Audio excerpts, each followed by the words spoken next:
dia bangkit, warrihu rihul miski, tapi lukanya, darahnya berbau kasturi. Nah, jadi ini terjadi di awal kebangkitan. Jadi bukan orang syahid ini terus di padang mahsyar terluka, ya, lehernya terpotong, dia pegang leher sendiri, kemudian tidak begitu. Karena itu berarti bukan lagi pembalasan kemuliaan. Awal bangkit Allah ingin tunjukkan oleh panglima perang musuh, yaitu Khalid bin Walid. Di saat itu dia belum masuk Islam, dilihatlah kesempatan itu dan akhirnya mereka berbalik untuk menyerang kaum muslimin. Dan kita ketahui kaum muslimin dalam keadaan benar-benar hari itu mendapatkan kekalahan.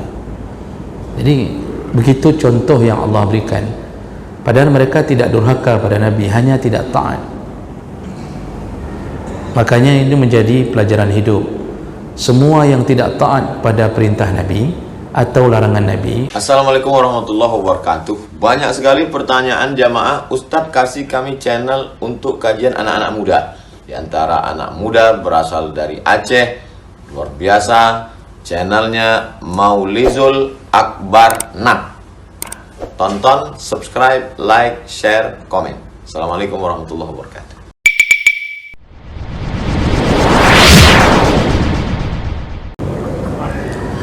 Assalamualaikum warahmatullahi wabarakatuh.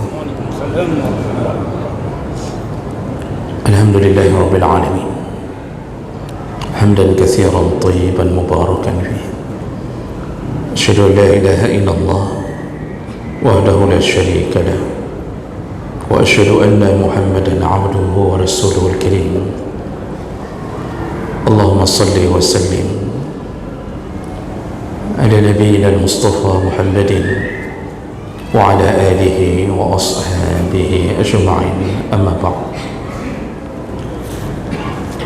Rabbi shrah li sadri wa yassir li amri wahlul 'uqdatan min lisani yafqahu qawli. Segala puji bagi Allah, kemudian salawat dan salam pada Rasulullah, pada keluarga dan seluruh sahabat-sahabatnya yang Allah muliakan, insyaAllah. Jamaah Maghrib dan Isya, bapak-bapak dan ibu-ibu, dan semoga kehadiran kita menjadi pahala di sisi Allah Subhanahu wa ta'ala. Kita masih berada di dalam bab fadilah mati syahid, dan masih ada beberapa judul fadilah yang perlu tentang mati syahid yang kita akan kabarkan. Dan di pertemuan yang lalu kita membahas bahawa orang-orang yang syahid dalam jihad fi sabilillah, maka dia telah melakukan salah satu amal yang terbaik dan tertinggi dalam Islam. Kita sudah jelaskan banyak hadis bagaimana Rasulullah menyatakan tentang kemuliaan orang yang berjihad, dan dia dianggap sebaik-baiknya amal. Dan kesimpulan akhir, kenapa orang yang syahid dalam jihad dianggap telah melakukan amalan terbaik, karena ada 3 hak yang telah dia penuhi, yaitu hak Allah, hak Rasul, dan hak sesama kaum muslimin. Apa hak Allah? Yaitu dia telah menghapuskan, jadi melalui jihadnya, kesyahidannya, dia telah berjihad untuk menghapuskan kekufuran, ya, dari hati dan lisan, dengan cara memeranginya, lalu menghancurkan sumbernya, bahkan menghancurkan tempatnya. Jadi itu hak Allah, dia penuhi hak Allah, karena Allah telah mengatakan bahawa hanya Islam yang diredai Allah, maka dia memenuhi panggilan Allah untuk melakukan perjuangan menghapuskan kekufuran walaupun dia menjadi korban. Itu hak Allah, dia penuhi. Lalu kemudian dia juga yang kedua memenuhi hak Rasulullah. Apa hak Rasulullah? Iaitu menyambut seruan dakwah Nabi untuk menegakkan agama yang telah diturunkan kepada Rasulullah. Dia pun ikut memenuhinya, maka dia telah memenuhi hak Rasul. Lalu kemudian yang ketiga, kata para ulama, kenapa dimuliakan orang yang mencapai kesyahidan di jihad fisabilillah? Karena dia juga memenuhi hak kaum muslimin. Apa hak kaum muslimin? Yaitu membela kaum muslimin dari ancaman kekufuran. Kalau sempat di satu tempat dimenangkan oleh orang-orang yang non-muslim, maka dipastikan tempat itu akan menjadi sumber kekufuran berikutnya. Maka dia berperang menegakkan agama ini, mengusir orang-orang yang mencoba untuk mengubah akidah. Jadi dia penuhi hak kaum muslimin. Dia bela isteri, dia bela anaknya, dan bahkan mereka menjaga harta kaum muslimin dengan cara berperang dan mengorbankan dirinya. Jadi tiga hak dipenuhinya, makanya inilah amalan di antara amalan-amalan yang terbaik. Dan Bapak Ibu, Allah telah takdirkan ujung dunia ini kita pun akan jatuh ke dalam dunia peperangan, jihad fisabilillah, karena kiamat akan terjadi setelah melewati malhamatul kubra, iaitu peperangan yang besar yang sampai disebutkan bahawa pohon-pohon Gharqad memberitahu keberadaan Yahudi di belakang mereka. Itu peperangan yang besar. Jadi bersiap-siaplah menghadapi keadaan yang lebih buruk dan lebih buruk sampai kita memasuki surga Allah Subhanahu wa taala. Baik, kita lanjutkan fadilah yang keenam dari orang-orang yang mati syahid, yaitu Allah muliakan mereka dengan cara darah mereka akan menebarkan bau kasturi ketika dibangkitkan di hari kiamat. Dan ini ada beberapa hadis yang mendukung ini. Jemaah melakukan Allah, sebelum itu kita perlu berfikir jernih bahawa pada dasarnya darah itu berbau amis, dan jasad yang membusuk itu juga menebarkan bau yang menyengat. Bahkan darah yang sudah busuk lalu dinamakan dengan nanah, itu baunya melebihi bau amis biasa. Jadi semua yang keluar dari tubuh kita yang berbentuk darah atau sejenisnya itu menebarkan bau yang tidak enak. Ketika ruh keluar dari jasad ditinggalkan, maka dia akan menyebabkan jasad itu juga menebarkan bau yang tidak enak.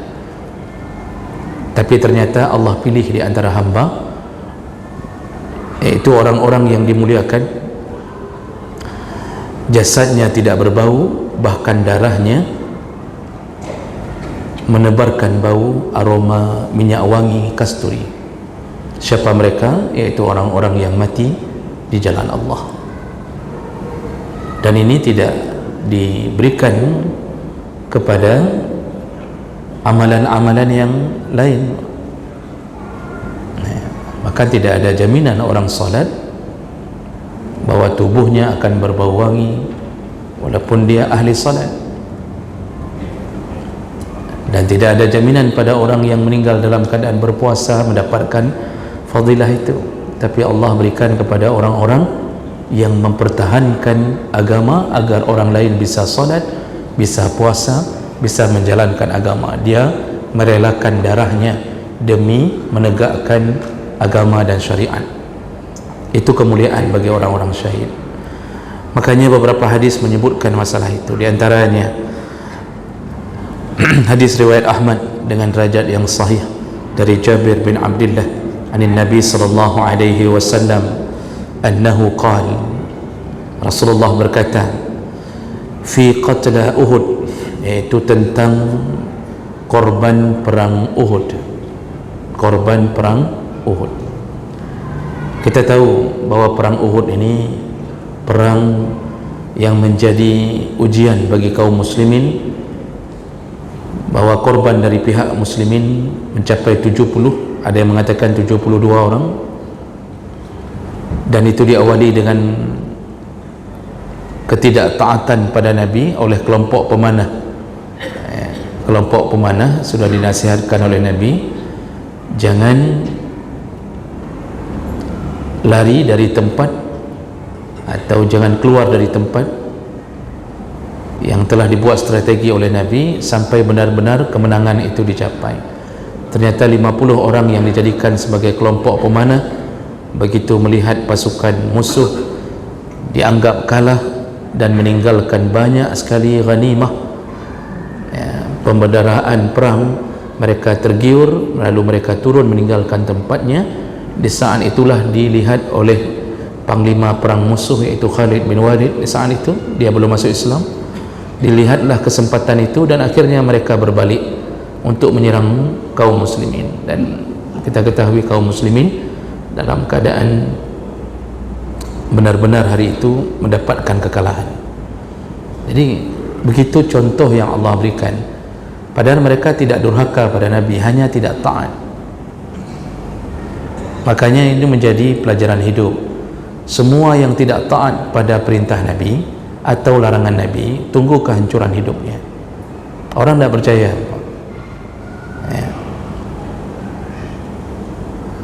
Apalagi kalau Allah yang mengatakan.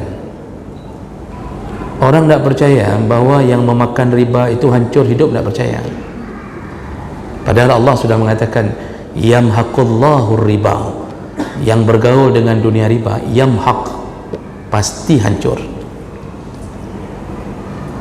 Coba lihat kiri kanan kita, orang yang dengan bangganya pinjam miliaran, lalu disuruh bayar per bulan 100 juta, 100 juta, bangganya bangun usaha, punya ini, punya itu, dia bisa punya hotel, dia punya pusat mall, dia bisa punya apa-apa, tapi hidup dengan dunia riba.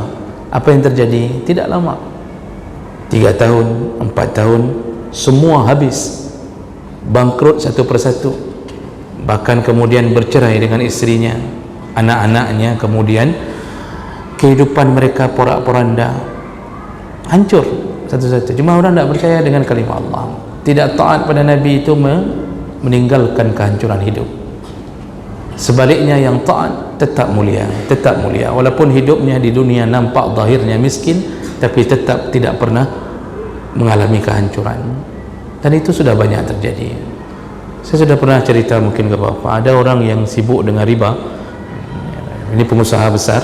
Setelah saya bicara riba di satu tempat, lalu beliau mendatangi saya dan nangis-nangis, mengatakan benar yang Ustaz bilang benar, bahwa Nabi mengatakan begini, saya mengalaminya. Terus dia menceritakan kebangkrutannya, keterpurukan hartanya sampai bangkrut.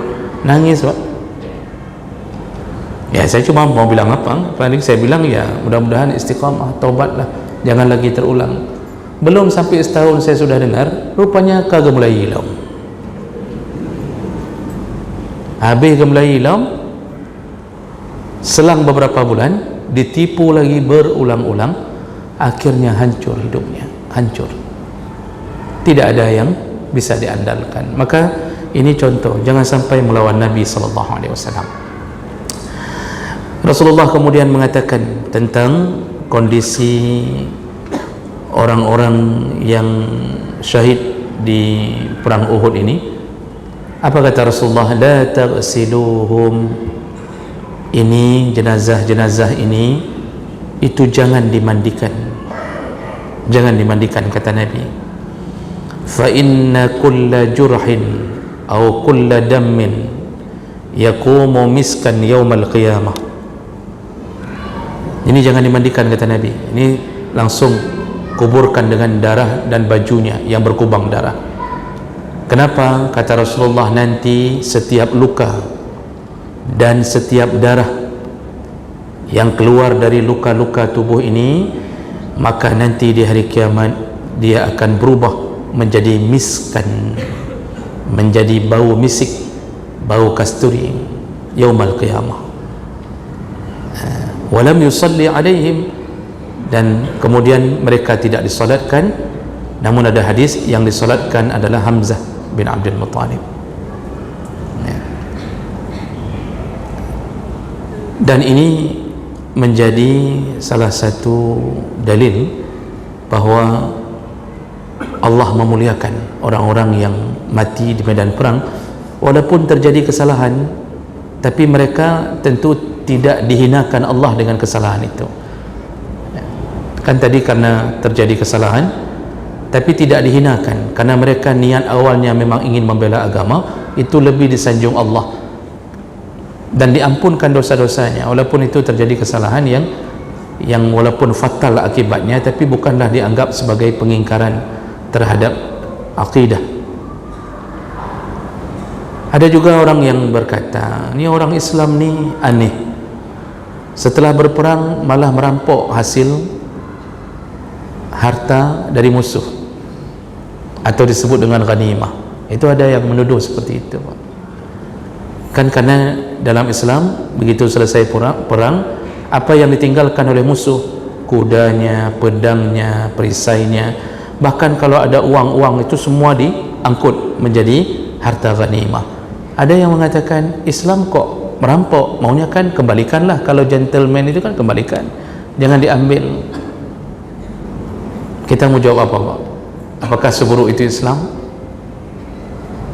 Kita bisa beranalogi. Kalau perampok masuk ke rumah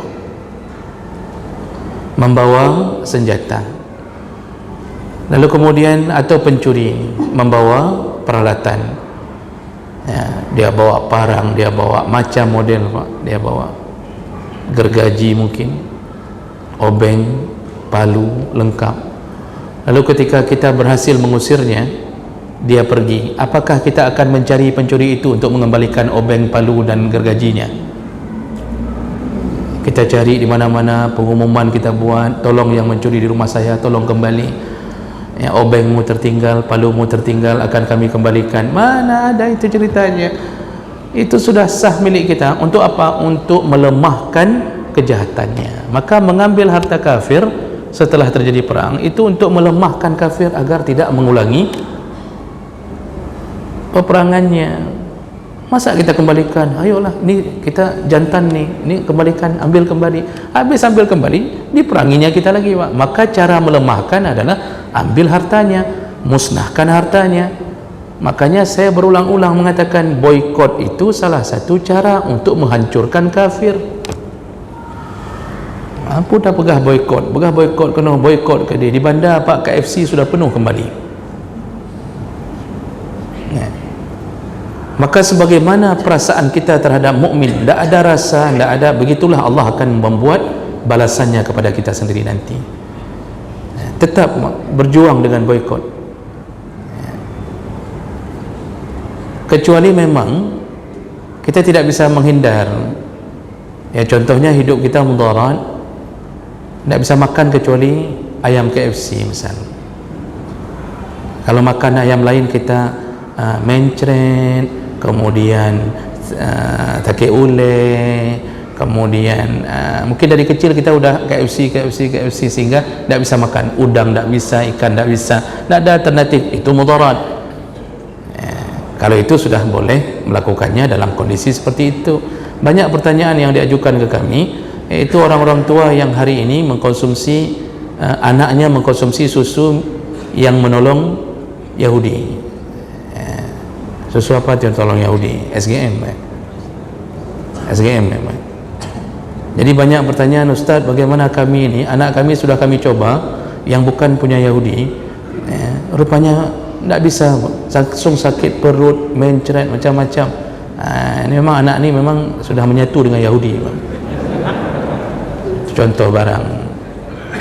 Bolehkah kami mengkonsumsinya? Bolehkah kami membelinya? Saya jawab boleh. Itu sudah masuk ke dalam mudarat. Karena dalam satu konsep kaidah fiqih itu daf'ul mafsadah muqaddam ala jalbil maslah. Menolak kerusakan, kemafsadatan itu lebih utama daripada mengambil manfaat. Kita manfaat ingin mengalahkan Yahudi terhadap saudara kita di Palestin, tapi kemudian muncul mafsadah, anak kita tidak bisa mengkonsumsi selain susu itu, maka dibolehkan. Dibolehkan. Itu sudah masuk kategori mudarat. Dalam hadis yang lain, Rasulullah sallallahu alaihi wasallam menyatakan, hadis Bukhari, Muslim dan Ahmad, derajat sahih, an Abi Hurairah radhiyallahu anhu anna Rasulullah sallallahu alaihi wasallam qala, Rasulullah berkata, wallazi nafsi biyadihi, demi tanganku, demi jiwaku di tangan Allah, la yuklamu ahadun fi sabilillah wallahu a'lamu biman yuklam fi sabilihi. Kata Rasulullah, demi jiwaku di tangan Allah, sungguh seseorang yang mengalami luka, dan Allah lah yang paling tahu siapa yang terluka di jalannya, illa jaa yaumal qiyamah, kecuali orang yang syahid itu dengan penuh luka itu datang di hari kiamat, wal launu launud dam, dia datang bangkit dengan dipenuhi darah ketika dia terluka. Jadi dia bangkit dalam keadaan masih baju berdarah, luka-lukanya masih ada ketika dia bangkit. Warrihu rihul miski, tapi lukanya, darahnya berbau kasturi. Jadi ini terjadi di awal kebangkitan. Jadi bukan orang syahid ini terus di padang mahsyar terluka, lehernya terpotong, dia pegang leher sendiri, kemudian tidak begitu. Karena itu berarti bukan lagi pembalasan kemuliaan. Awal bangkit Allah ingin tunjukkan, ini hambaku. Jadi semuanya waktu bangkit itu Allah ingin tunjukkan amal-amal saleh yang dilakukan hamba. Begitu juga dengan kejahatan. Orang makan riba itu bangkitnya bagaimana? Dalam keadaan menggelepar-gelepar seperti kerasukan syaitan. Alladzina ya'kuluna ar-riba la yaqumun illa kama yaqumu alladhi yatakhabbathu asy-syaitanu minal mas. Orang yang ahli makan riba tidak berhenti-berhenti, baik nasabahnya maupun rentenirnya, hidup terus-terusan dengan itu, terus-terusan dengan itu. Mati dibangkitkan hari kiamat, kata Allah, illa kama yaqumu alladhi yatakhabbathu asy-syaitan minal mas, seperti orang yang dirasuki syaitan, menggelepar-gelepar. Orang kafir ketika bangkit, kepala di bawah, kaki di atas. Lalu ditanya oleh sahabat dalam hadis, apa mungkin begitu ya Rasulullah? Kata Rasulullah, yang membuatmu hari ini kaki di bawah dengan kepala di atas siapa? Allah.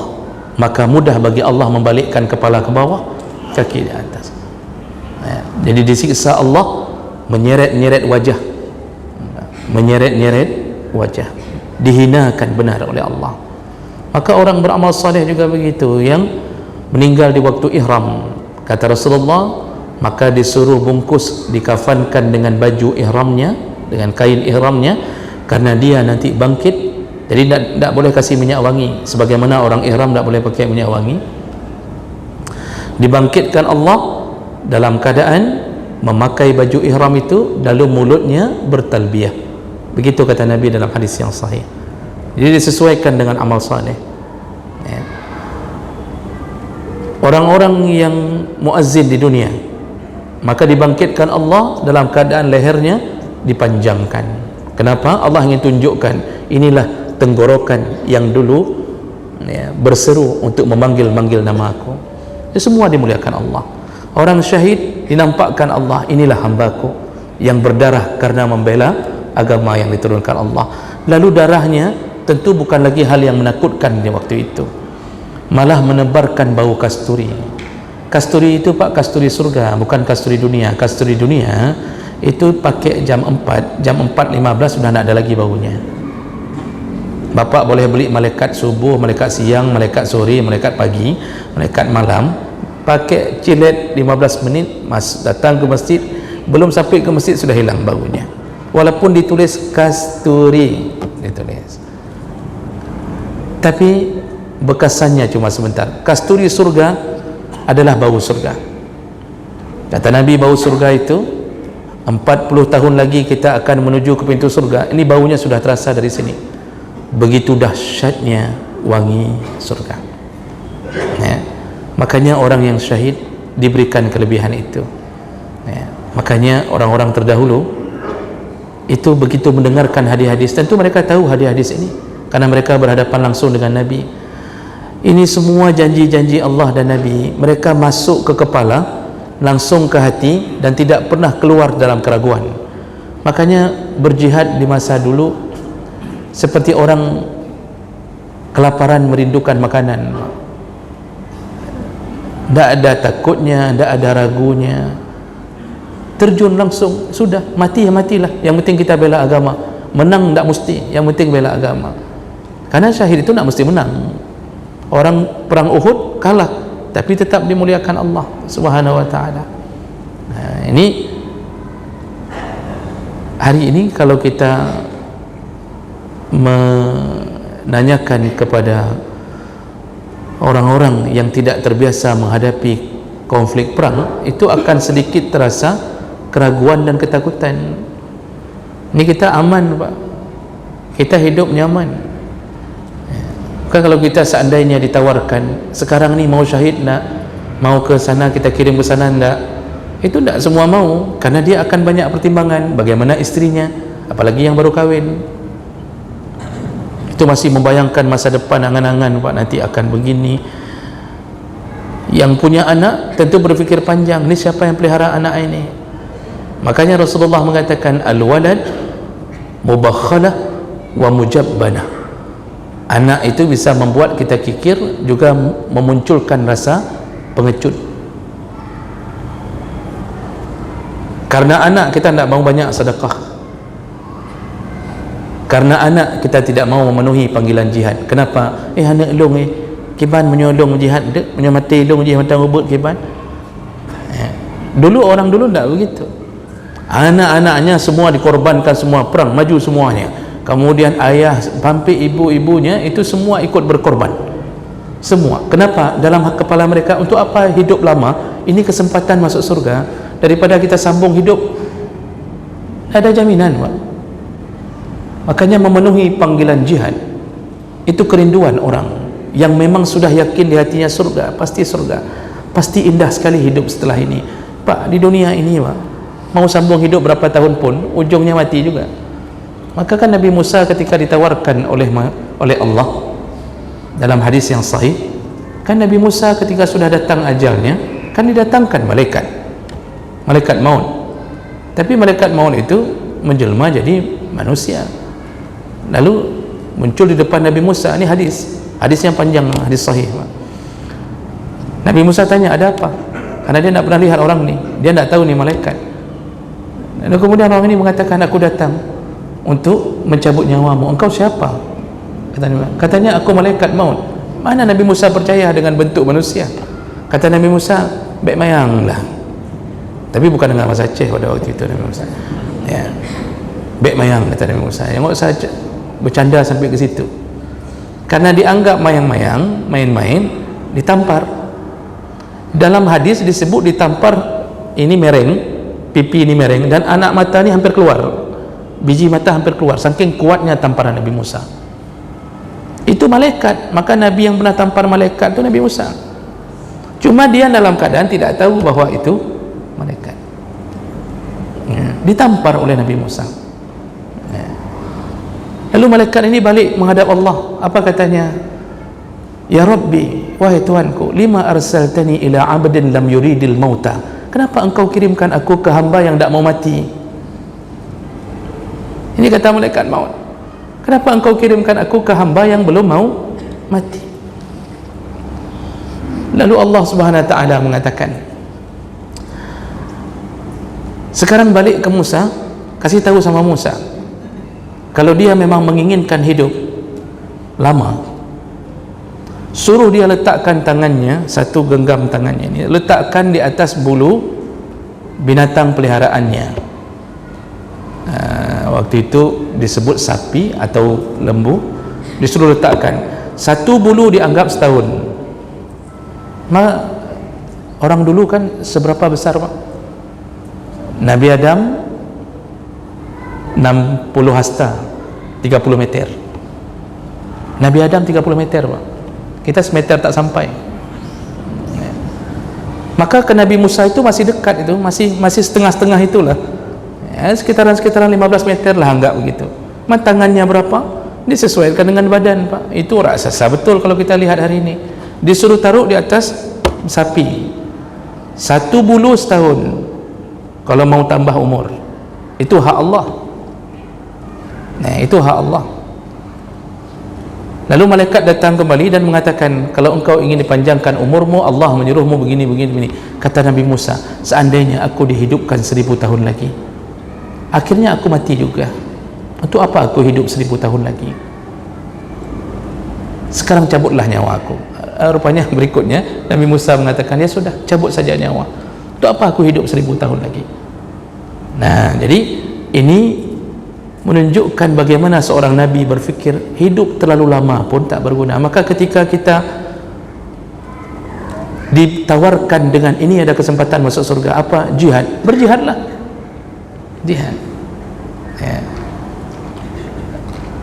Hari ini tentu orang berfikir, kapan kita bisa berjihad? Tapi begitu datang Yahudi ke Aceh, tak ada yang mau berjihad. Ya. Sekarang semuanya bilang jihad. Sekarang aneh, Pak, orang kadang-kadang hari ini begitu lihat tampilan-tampilan klip-klip penderitaan saudara kita di Palestin, lalu kemudian semua orang mengatakan, lihatlah, mereka tidak bisa lagi ke masjid, masjidnya sudah dibom, mereka tidak bisa lagi ibadah, tempat ibadahnya juga sudah dibom, semua sudah dibom. Kita, masjid kita tidak ada yang bom, tidak datang juga. Yang nonton film tu, Pak, tidak datang juga. Ya. Masjid kita tidak ada yang bom, tidak ada yang ganggu, tidak datang. Kan munafik betul, cuma nonton aja, lihat, ya Allah sayang tak orang Palestin, habis masjid-masjid, cukup paling Yahudinya. Itu bahasa kita. Di samping rumah masjid tidak dibom, tidak dikuasai oleh Yahudi, tidak ada siapa-siapa, Pak. Ada yang punya otak Yahudi tapi tidak dekat dengan masjid, tidak ganggu masjid kita, Pak. Tidak datang juga ke masjid. Munafik betul memang. Maka hari ini kita disibukkan dengan kemunafikan kita, Pak. Sayang, tapi kita sendiri tidak berjuang. Itu baru contoh. Maka mulut ini kalau tidak sesuai dengan hati kita tidak keinginan berjihad, cuma mulut aja bilang jihad. Terbukti nanti ketika datang waktunya. Maka jemaah melakukan Allah Subhanahu wa taala, perkara yang seperti ini adalah sebuah kemuliaan. Bayangkan bangkit dalam keadaan dimuliakan Allah, ya. Kita berbau wangi, dan itu terjadi berdasarkan beberapa hadis. Ini ada beberapa hadis yang lain, itu terjadinya nanti di ketika kebangkitan. Wallahu alam, saya tidak bisa memastikan karena saya tidak menemukan dalil yang menyatakan bahwa wangi itu keluarnya di waktu masih di dunia. Sekarang kan yang tersebar berita kan, orang yang mati syahid itu menebarkan bau wangi darahnya segala macam. Itu bisa jadi benar, Allah ingin memuliakan. Bisa jadi kita berasumsi begitu, mungkin karena tersugesti. Asumsi, sugesti, punya ya, mungkin kita tersugesti karena pernah dengar bahwa darahnya berbau wangi itu, lalu kita tersugesti seakan-akan tercium bau wangi. Itu bisa jadi juga begitu, ya. Tapi masalah mengeluarkan bau busuk itu semua merata. Normalnya orang kalau tidak dikuburkan keluarkan bau busuk, ya, itu normalnya. Dan kita kadang-kadang pintar mengambil momen, manfaat. Lalu kan ada video yang menyebutkan bahwa tempat penampungan jasad orang-orang pasukan Israel, baunya minta ampun. Itu juga bisa jadi benar, tapi itu normal, jenazah bau itu normal. Tidak diformalin, tidak di apa-apa, bau sendiri itu normal. Tapi ketika jenazah dimuliakan menjadi wangi, itu tidak normal, itu luar biasa. Jadi jemaah berkata Allah Subhanahu Wa Taala, keadaan seperti ini juga disebutkan oleh Nabi sallallahu alaihi wasallam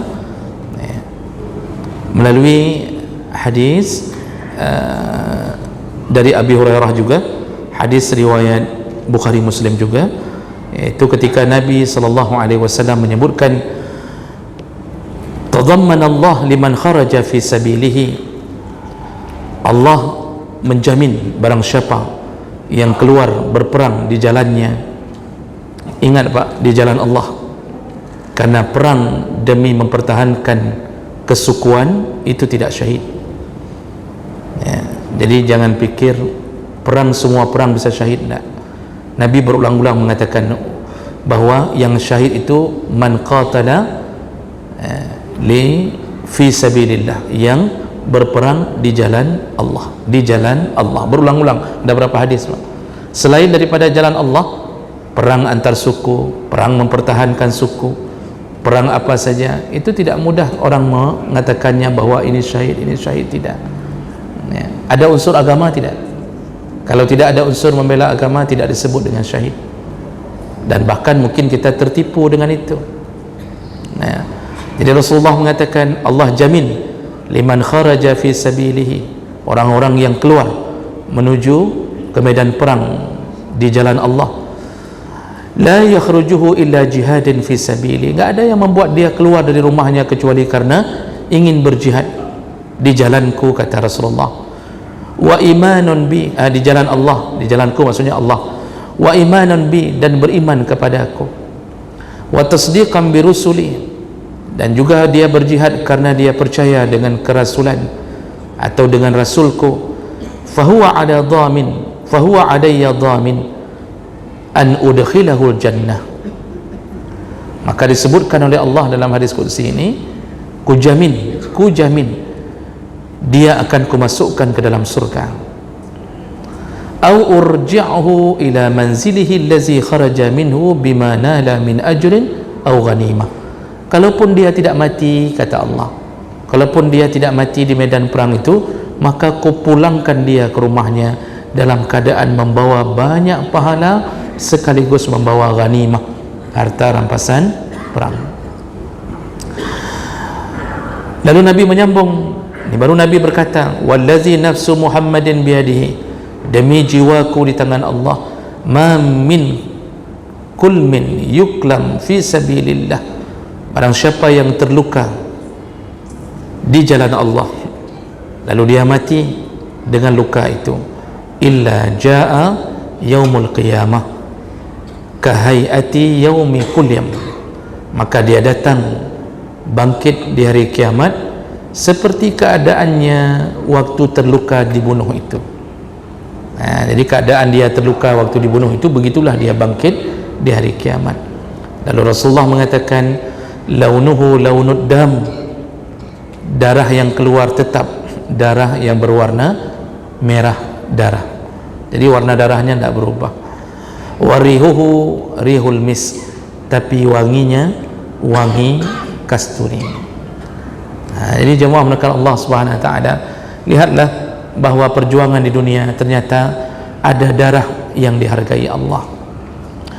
Kita jangankan jihad Pak, itu berkurban saja, kurban saja Pak, bukan darah kita, darah kambing, darah sapi, darah unta, itu darah binatang, tapi kita yang berkorban untuk Allah, yang kita korbankan darah binatang. Apa kata Nabi? Darah itu sebelum sampai ke tanah, jadi ketika dia memancar sebelum sampai ke tanah, pahala orang yang berkorban sudah duluan tercatat di sisi Allah Subhanahu Wa Taala. Itu baru darah binatang, padahal hukum darah najis. Darah itu kan najis, dalam fikih disepakati semua darah najis. baik darah orang yang mati ataupun darah orang yang masih hidup. Itu najis, kecuali yang ma'fu anhu, yang termaafkan. Contohnya darah yang sedikit, orang kerjanya menjagal binatang dan dia ketika salat sudah dia cuci kakinya, ternyata habis salat dia dapatkan secuil darah, maka termaafkan. Sama kayak kita salat digigit nyamuk, kita pukul, nampaklah percikan darah sedikit di kulit, itu ma'fu anhu, sedikit itu termaafkan. Tapi kalau sudah nyamuknya 100 nyamuk, kita bantai sedang solat, pertama kita batal solat. Nyamuk pun tahu akan bangai tak kakapok long lam temayang. 100 nyamuk kita bantai sedang solat, itu batal solat, banyaknya pergerakan. Yang kedua, darahnya menumpuk dalam 100 nyamuk itu, maka itu juga membuat tetap najis, tidak termaafkan. Jadi urusan darah di dunia boleh berdarah, tapi di akhirat tetap mulia. Maka jangan khawatir berdarah ketika kita diminta untuk menegakkan agama Allah Subhanahu wa ta'ala. Dan saudara-saudara kita di Palestin hari ini berdarah-darah demi mempertahankan tanah airnya dan mempertahankan agamanya. Semoga Allah mengumpulkan kita dan mereka di dalam surganya. Amin ya rabbal alamin. Subhanakallahumma bihamdik, asyhadu an la ilaha illa anta, astaghfiruka wa atubu ilaik. Wassalamu alaikum warahmatullahi wabarakatuh.